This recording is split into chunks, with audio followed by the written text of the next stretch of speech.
Hi, everybody. I'm Tammy Mastroberti, founder of Elevated Existence and publisher and editorial director of Elevated Existence magazine. We are here today with Amy Lee McCree. She is the author of the book, The Spiritual Girl's Guide to Dating, Your Enlightened Path to Love, Sex, and Soulmates, and she's also a dating and relationship coach. Hi, Amy. Thank you for joining us today.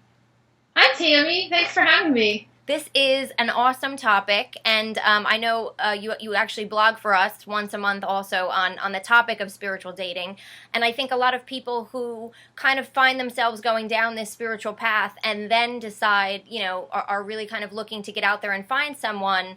They struggle with it. Like, do I have to find somebody who's also spiritual? How do I do this and maintain, my beliefs and things like that? So I'm really excited about this topic. And I want to jump right in and ask you right away how can you explain to people what you mean by spiritual or conscious dating? And in the book you talk about that being different than what you call unconscious dating. Right. I define spiritual dating in a totally non-religious way, first of all, because I think sometimes there's a preconception with that word spiritual. Right. So non-religious, just spiritual in the sense of your own inner inspirational heart. That being said, spiritual dating is basically dating as if all people are sacred. That's the way I define it. And so there's three components to that. There's seeing yourself as sacred and seeing how that informs your choices in dating. Seeing your dates as sacred or potential dates. Again, seeing how that informs how you treat them and the choices that you make. And then selecting partners that see you and themselves as sacred. So if you can imagine that, people dating who see themselves and each other as sacred ends up creating a very conscious, mindful, and honoring experience filled with respect and kindness. And you can see also how that's the exact opposite of unconsciously falling into relationships and, not thinking about the right partners and looking at what's best for us as a holistic being. Okay, and I'm assuming like it would also be possible when you're talking about seeing someone as sacred, even if that other person doesn't have that viewpoint, you can still come at the date with that type of a feeling. You can, and you can, it's different wording can help you assess if someone does see you and themselves as sacred. They might not use that word and they might not think in that way, but their actions over time as you date them will demonstrate that actually they do view you and themselves and all life for that matter with respect and kindness, which is another way of saying sacred, really. Right, absolutely. Yeah. Now, another thing that you talk about in the book, and I think it's important, no matter what what your beliefs are, what your background is really kind of clearly defining what we want, not only from dating but from the person that we're looking for. So, my question is, why is this so important, and what are some of the ways that that we can actually go about doing this before we even actually go out on our date? That's also a great question. I think we need to define what we're looking for and start with ourselves.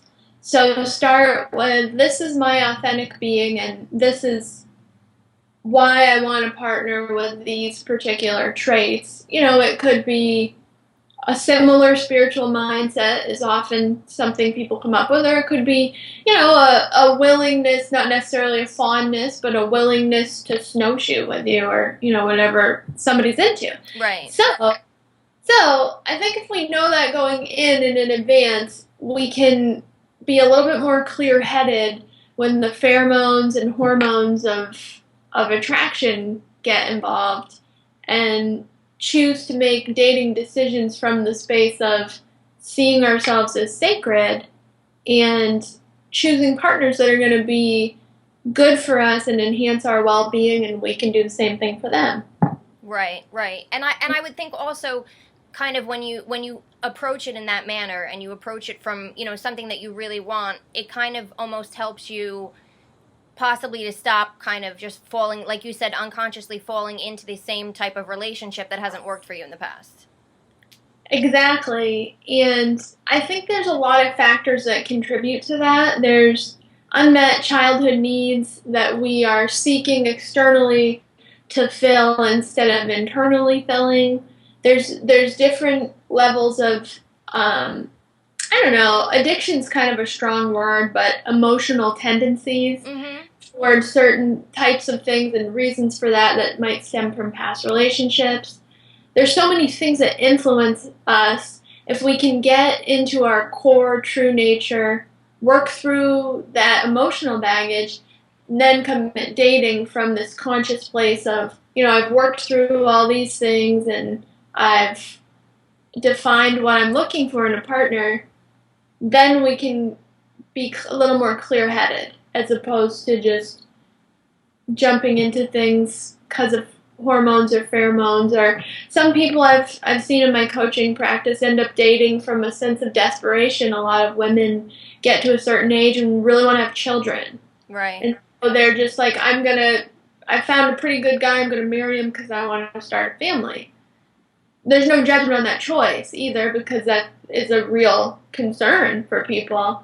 But on the other hand, approaching all of that with this consciousness and working through whatever we have in our past, we can make clear-headed decisions in our love lives. Absolutely.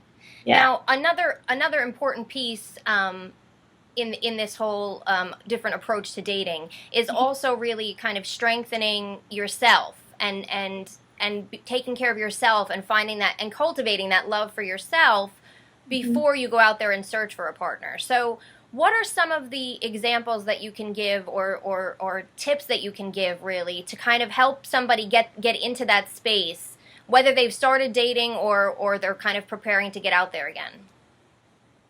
That's probably the most important question of the day. I think it does go back to seeing yourself as sacred and expressing your self-love in a variety of ways, whether it's, treating yourself to whatever you love. If it's a luxurious bubble bath and a movie night with a romantic comedy. Or maybe it's, watching basketball with friends, whatever it is. But treating yourself to what you're going to be able to demonstrate to yourself how much you love yourself. Like acting the way you would want to act towards a loved and treasured partner as well. Giving yourself that love. That being said, too, with this whole sacredness topic, I think a really powerful thing is to place a little Post-it note card near your bed that says, I am sacred. And repeat that and have that near you as you sleep and infuse yourself with that. If you internalize that statement and let it move through your cells, you find yourself living from that space and making different decisions as well. All of this just fosters that self-love because you're doing this because you do love and care for yourself. Mm-hmm. Which is just so paramount to have a healthy love life. Right, and to attracting someone who will view you in the same manner as well. Right, that's the other thing. Say you attract somebody who has that same outlook for themselves, and then you can come together and have this emotionally healthy relationship and create emotional safety in that context together. Right. Mm-hmm. Now, also, a topic that I thought was really cool that you laid out in the book is called the Love Life Roadmap, and you would kind of explain how to build it, and so can you kind of explain a little bit what exactly that is and how that can kind of help you on your path? Sure. In the book, I describe it as like a poster you make or a collage. I've always made collages since I was a kid, so long before people had vision boards. Right. I was collaging. So Right. I still call it a collage. Mm-hmm. So I adapted the Love Life Roadmap into that, and it doesn't have to necessarily be pictures you glue on a poster board. It can be drawings or different color words you write. But I have you lay it out in usually 6 squares. We'll see if I can think of all of them. But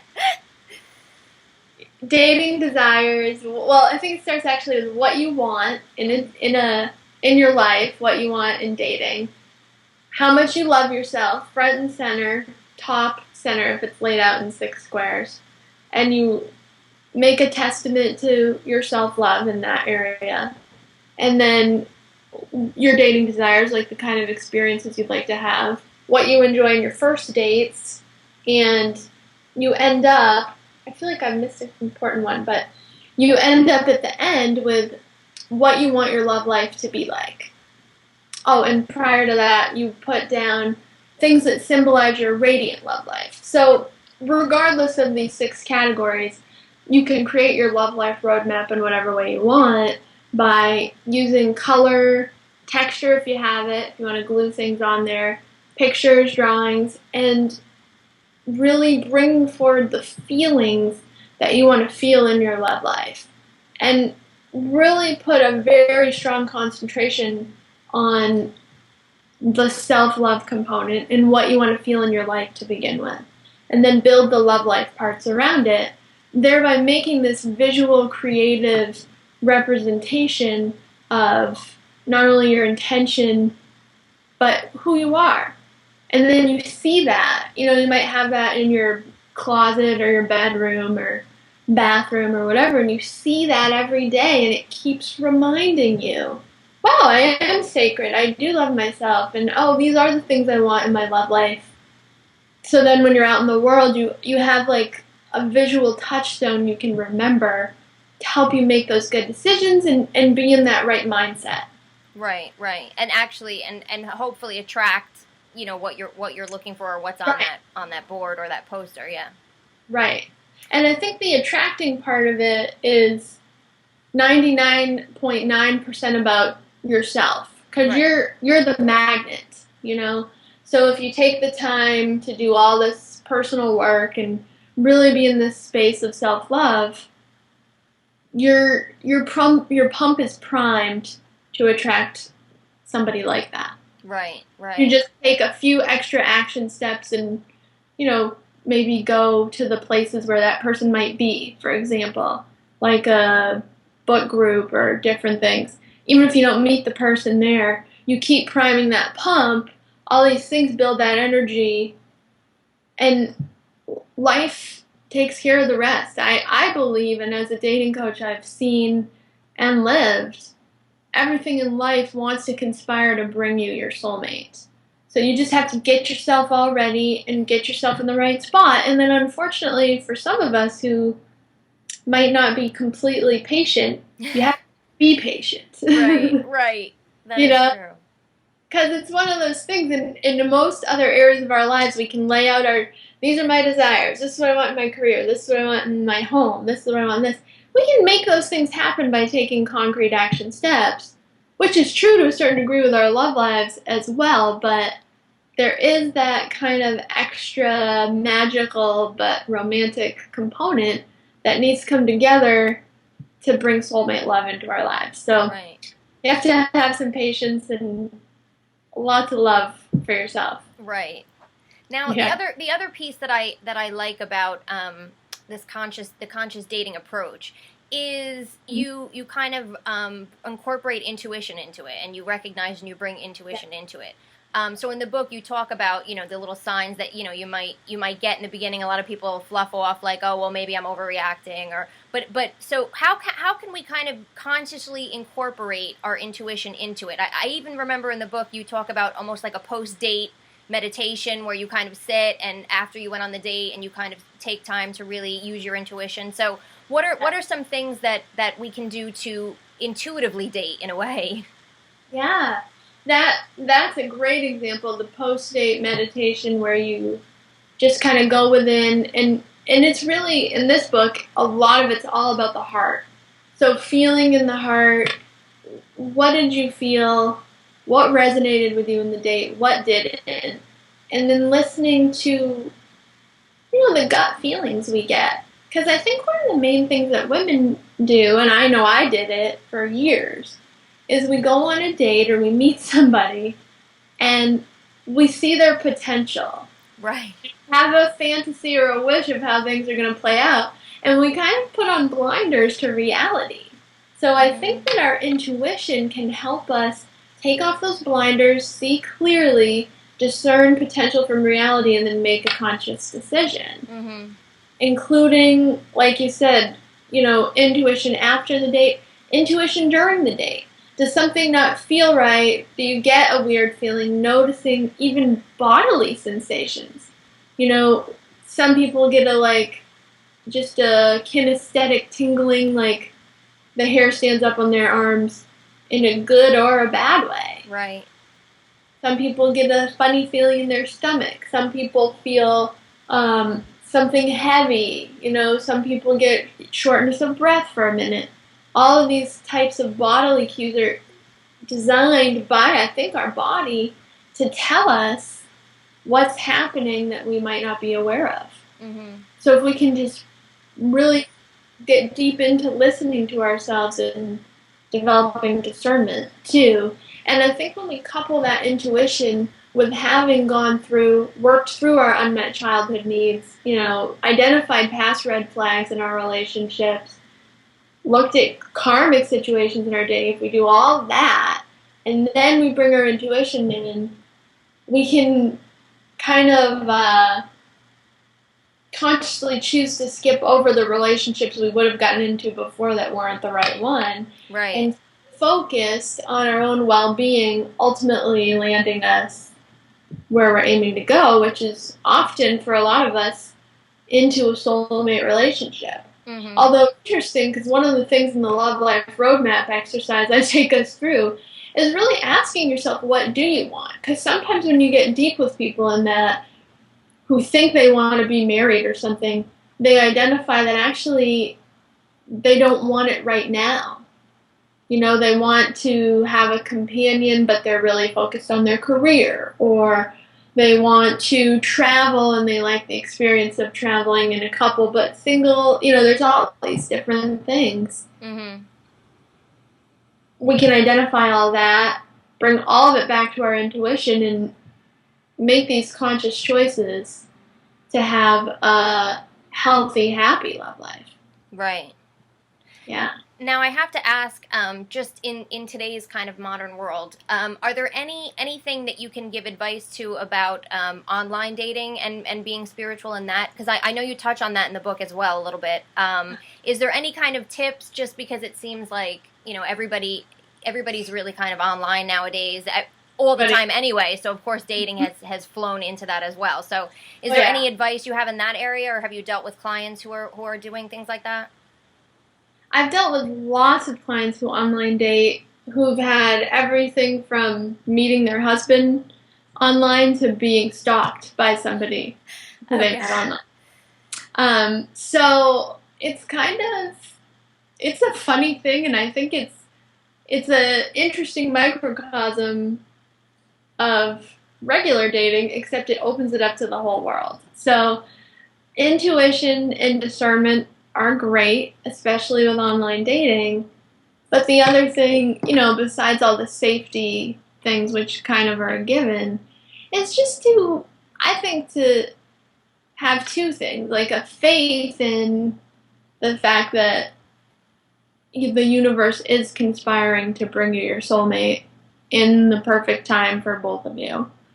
And to add to that there isn't just one soulmate, perhaps, but when you're ready, the right person who's also ready will come in.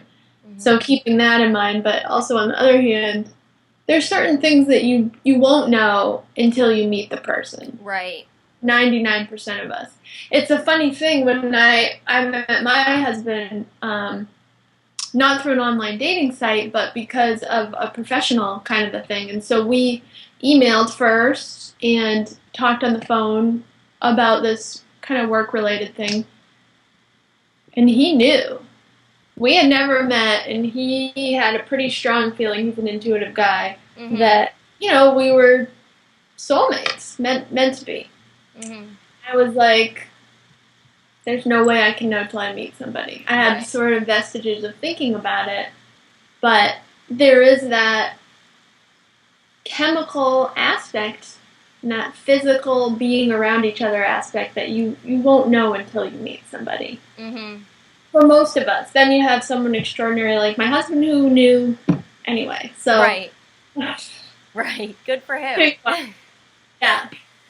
Yeah. Now, if people are interested in working with you, I know you speak and you do workshops, and you have this coaching practice. So if somebody is interested in learning more about you or your work, first of all, how can they find out more? And second of all, how do you actually work with people today? I work with people as a dating and relationship coach, so that can be private, or I also work with people in workshops, and they can find all that information on my website, amyleemercury.com. Okay, fantastic. Well, I absolutely think the book is fantastic. I know you say right in the beginning it's not just for girls, so even though it's a spiritual girls guide, men are definitely definitely can find something. All sexual orientations as well. Absolutely. So I think it's fantastic, and I think it's a great topic. Hopefully, we kind of open some doors for people, and thank you so much for joining us today. I really appreciate it. Thank you so much, Tammy. I enjoyed it. Okay, bye everyone. Bye everyone.